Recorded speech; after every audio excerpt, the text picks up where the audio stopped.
Taruhlah dia tidak bisa menulis, tidak bisa membaca, kan dia bisa mendengarkan. Dan kalaupun Iya, tidak menulis, memang Nabi Muhammad memang nggak nulis Quran kan? Yang menulis itu kan para sahabat, betul nggak?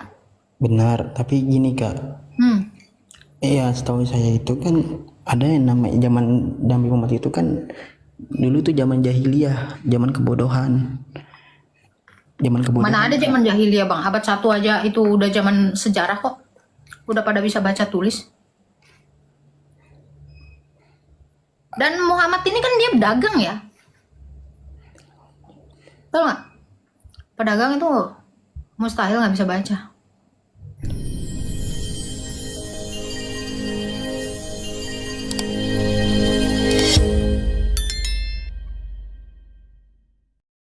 Shalom sahabat semua, kali ini saya mengajak setiap sahabat semua untuk menyaksikan sebuah debat yang seru yang tentunya akan memberikan pencerahan bagi setiap kita semua, yaitu tentang bagaimana turunnya Al-Quran di Gua Hiro. Untuk itu mari kita saksikan debat ini agar setiap kita mengerti pemahaman yang benar tentang turunnya Al-Quran. Apakah sama dengan Alkitab yang kita punya? Mari kita saksikan bersama-sama.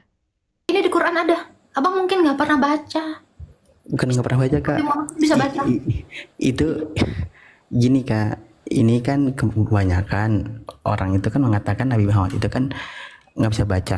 Dengerin dulu sebentar Kak, baru tersebut potong ya. Nabi Muhammad itu kan nggak bisa baca dan nggak bisa nulis.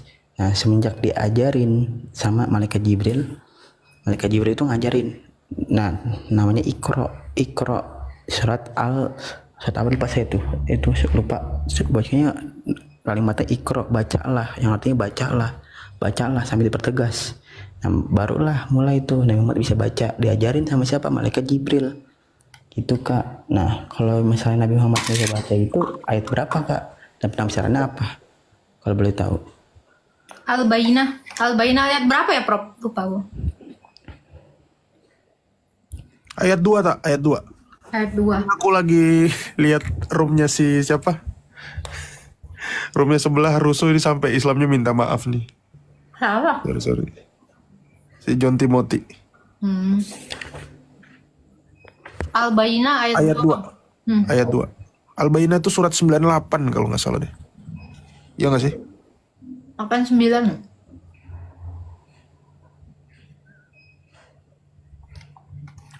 Coba abang cek dulu.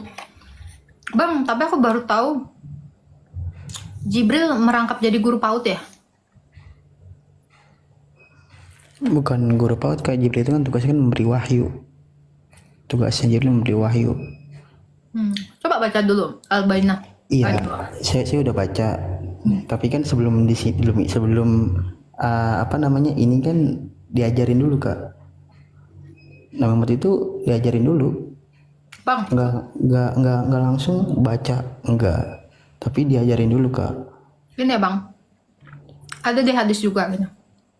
Apa? Muhammad ini dia kan bersinggungan dengan orang-orang Kristen. Ya. Lalu dia juga punya paman ya dari istrinya Waraka bin Nawfal yang adalah sekte dari Kristen yaitu Nasrani. Dia juga kan tahu tentang hal ini, Bang.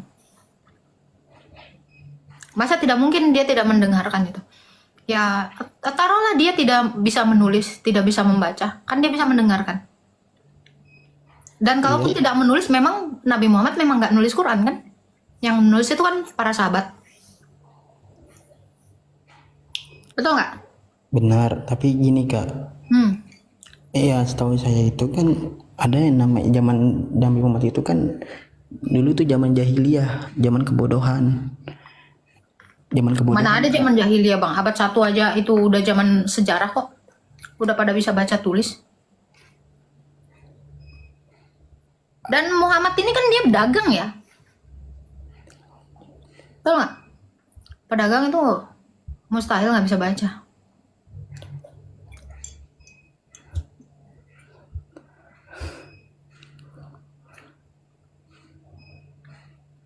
Coba.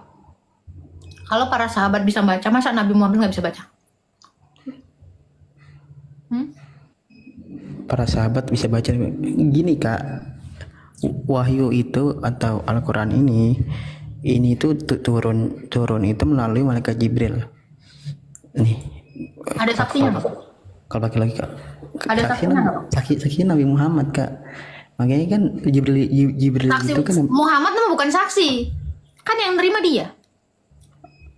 Saksi Gini, Kak. Muhammad itu ketemu sama Jibril ada nggak? Itu maksud Kak, saya. bukan masalah saksi-saksinya. Malaikat jika turun itu apa ya?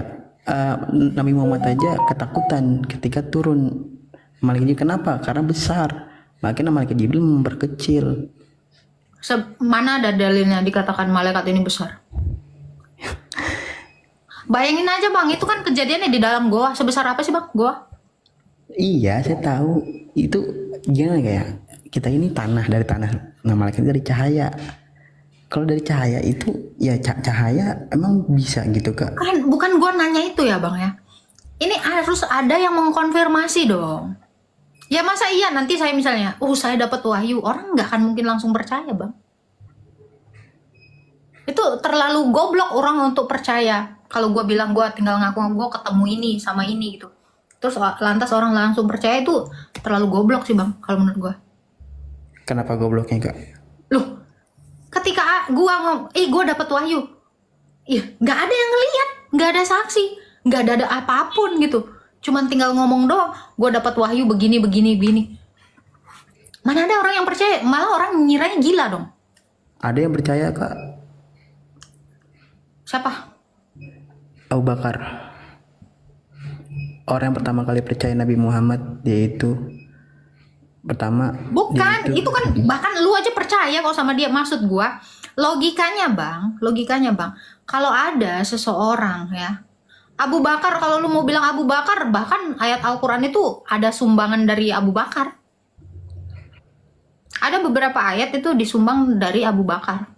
Makanya turun wahyu dari Allah. Wahyu-wahyu kalian itu kan karena ada kasus kan? Tahu nggak? Yang itu wahyu kalian itu kan turun atas requestnya Nabi Muhammad kan? Wahyu turun di Nabi Muhammad. Maksudnya Al-Quran gitu kemana? Iya, beberapa ayat di Al-Quran itu kan Kak. turun karena requestan kan? Bukan requestnya, itu kemauan Allah. Allah memerintahkan Nabi Muhammad, bukan request, enggak. Nabi Muhammad itu hanya nabi. Nah, Allah itu ya Tuhannya gitu kak. Jadi kalau kita bahasa logikanya ya Allah itu memerintahkan Nabi Muhammad. Nah, Nabi Muhammad ini nabi ya cuman ngikutin ke Tuhannya. Nah, dan dia itu yang menyebarkan. Sebelumnya Nabi Muhammad itu dia itu diajarin dulu, nggak langsung dia membaca. Makanya kenapa? Gini ya bang, logikanya. Iya, kalau Allah itu maha kuasa bang, yang nggak bisa baca harusnya bisa baca dong dibikin. Itu dia makanya ketika Lu curiga nggak bang? Lu curiga nggak? Tiba-tiba langsung dibikin dia buta huruf seolah-olah nanti supaya dia tidak membaca wahyu dari yang sebelumnya. Ini kan kayak apa ya bang ya? Kayak nanti bakalan dicurigai nih. Langsung gua bikin bahwa gua nggak bisa baca. Seolah-olah gini. Kayak apa sih namanya? Pertahanan gitu.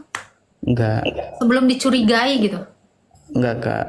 Nabi Muhammad itu ya, kalau saya nih ya, kalau logika saya, kalau masalah wahyu itu bukan kita itu memberikan skripsi. Allah bukan seperti memberikan skripsi ke mahasiswa, enggak. Wahyu itu jadi wahyu itu langsung datang semua sekaligus, bukannya berangsur-angsur. Berangsur-angsur, masa Tergantung sekaligus kasus kan. lah, iya, tergantung kasusnya. Masa gitu? Ya berarti ayat requestan dong. Begitu ada kasus turun ayat. Ada kasus. Ini nggak jauh beda kalau gua analogin ya. Kita sakit ke dokter, keluarnya apa? Ini dikasih resep. Ini wahyu nggak sih? Bukan masalah resep wahyu dokter seperti gitu. itu kak. Jadi gini loh, keseharian seseorang atau ketika zaman itu, ketika lagi melaksanakan apapun itu, ini menurut Allah salah. Nah, Allah itu memerintahkan Jibril untuk memberikan wahyu. Contoh kayak misalnya kasus apa bukan ini ya, tentang Nabi Muhammad itu difitnah segala macam, atau dibikin Nabi Muhammad ini nih dibikin sesat, ada maksudnya dibikin Nabi Muhammad ini biar mati, pengen dibunuh, itu diperintahin ada di Al-Quran Kak, Nabi Muhammad pengen dibunuh. Harusnya bang, ini bang, kalau memang ada ancaman, ada perintah dibunuh, yang turun itu bukan ayat bang, langsung mujizat, nggak mati. Itu baru keren, itu baru namanya beneran Allah itu datang untuk melindungi yang benar. Masa ada kasus turun, kayak kasih resep, sakit apa resep, sakit apa resep, jadi orang langsung diem gitu. Nggak gitu bang, kayak di zaman Musa ya. Apakah Musa itu nerima kayak gitu? Enggak, tapi begitu ada kasus ya, pukul di situ langsung ada mujizat, itu ketahuan Allah itu benar-benar hidup, ada buktinya gitu. Nah ini kan kayak apa ya, aku bilang ya, set ada kasus nih, ada ayat turun, nggak bisa apa-apa lu. Ini kayak apa ya, kartu as gitu loh. Bener gak sih? Gue sih ngeliatnya tuh kayak gitu bang, serius. Contoh ya bang, Iya, ini kayak contoh kasus apa? ini ya, ini gue bingung, ini antara Allah apa sekretaris pribadi gitu ya.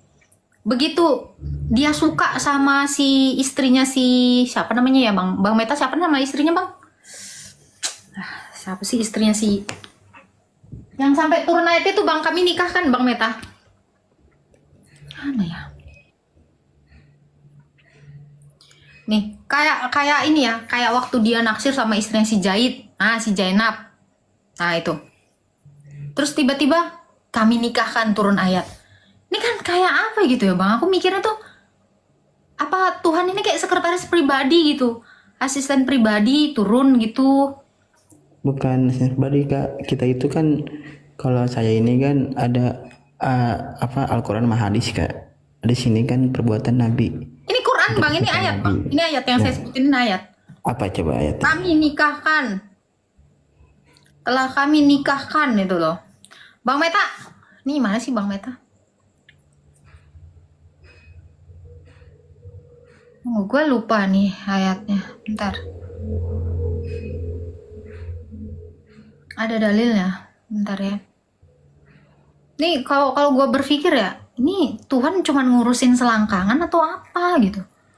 Gue bingung.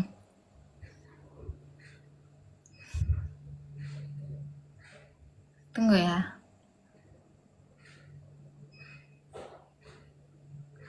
Al-Azab 37 bang.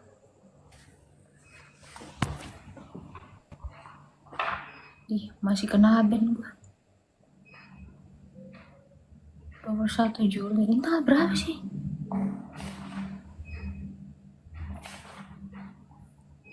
Dua, tiga, 45. Oh, 1 menit lagi. 4 menit lagi baru buka pennya.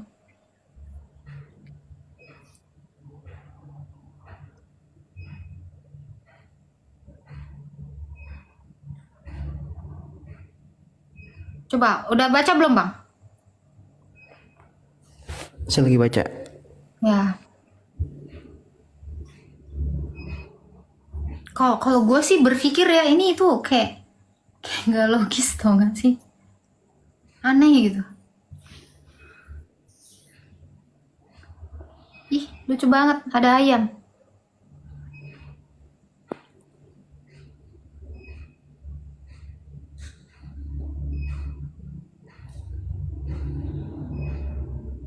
Yang di bawah biasa aja dong. Nah, ini kan kita lagi diskusi. Ya kita nggak memaksakan apapun, tapi kita membantu orang untuk berpikir. Gitu loh. Jadi jangan ngamuk dulu dong, biasa aja. Ini kan kita membuka wawasan gitu loh.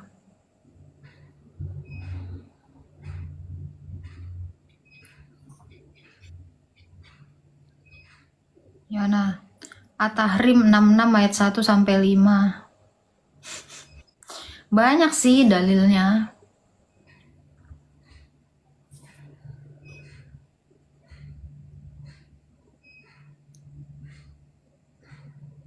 Jangan lupa tap-tap ya teman-teman ya. Iya, kenapa Kak? Itu Kak. Nah, itu kan coba asbabul nuzulnya itu apa? Nah itu, karena apa? Karena Muhammad itu jatuh cinta sama istrinya si Zaid. Waktu dia datang ke rumahnya si Zaid, mau ada keperluan sama si Zaid, tapi yang ketemu si Zainab. Ada baju yang tersingkap tuh. Suka. Akhirnya apa? Zaid disuruh menyelesaikan urusannya sama si Zainab dan dikawinin lah itu si Zainab. Makanya turun itu ayat. Dan kami nikahkan. Nah itu kan. Bener nggak? Nah ini lucu gak sih bang? Nih Tuhan itu cuma ngurusin perkara ginian gitu loh. Kayak jadi penghulu gitu. Bukan masalah apa ya, tadi kakak bilang Tuhan masalah perkara yang kayak gini ya, itu kalau yang saya tahu ya kak, Tuhan itu kan memberi wahyu itu kan tidak tidak langsung memberikan, tapi dia itu Tuhan itu kan memberikannya itu kan dengan cara melihat yang akan datang. Contoh Apa ini yang ya, akan kayak datang? Allah itu mengasih tahu nggak? Nanti yang akan datang akan begini, nggak ada. ada. Kakak kan saya bilang di akhir zaman itu kan ada. Kakak baca aja coba surat Bukan ini tentang kasusnya ini bang, kasusnya ini. Apa coba? Ya orang udah bagus-bagus berumah tangga gitu kan sama anak angkatnya gitu. Terus disuruh cerai, terus dikawinin. Pan dia kan udah ada bininya juga gitu. Apa-apaan ini gitu loh. Pernah mikir nggak sih bang sampai ke situ? Ini apa sih gitu? Kok ada kayak gini gitu?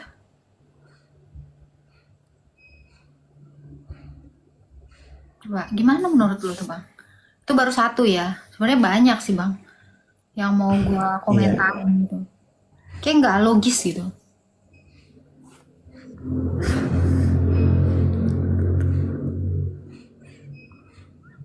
Dan kalau kita baca juga ukuran itu ya bang, random banget isinya. Serius. Randomnya kayak gimana kak? Kamu boleh tahu? Random.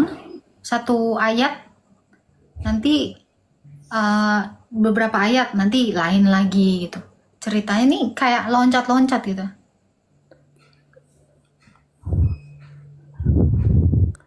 Ya bukan masalah loncat-loncat nih kak. Kalau ini kan ya emang udah sesuai sepakatan para sahabat juga kak.